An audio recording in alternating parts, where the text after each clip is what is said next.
Christian leaders warned Trump against recognizing Jerusalem as Israeli capital. Christian leaders from within and outside of Jerusalem were among those who warned President Donald Trump about the potential repercussions of recognizing the city as Israel's capital and moving the U.S. Embassy there from Tel Aviv. But in an address from the White House on Wednesday, Trump went against the advice of world leaders, regional experts and religious groups to officially announce the policy change on the U.S. position on the status of Jerusalem. Senior administration officials had confirmed the president's intentions Tuesday evening. Just hours before Trump announced the decision on Wednesday, Pope Francis made an impassioned plea against doing anything to stir tension in the region.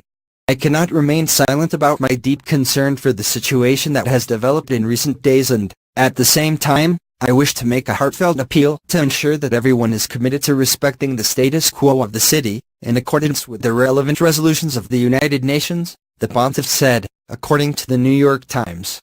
Jerusalem is a unique city, sacred to Jews, Christians and Muslims, where the holy places for the respective religions are venerated, and it has a special vocation to peace, he said.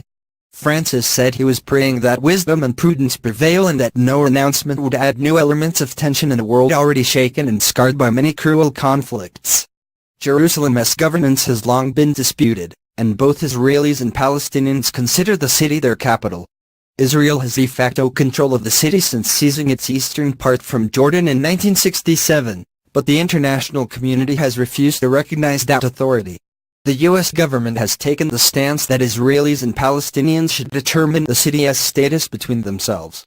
Keeping the U.S. Embassy in the undisputed city of Tel Aviv has ensured that the U.S. wasn't seen as taking a side on Jerusalem's final status. Trump had promised during his campaign and early presidency to make the policy change, but deferred the decision when the 6-month deadline arrived in June.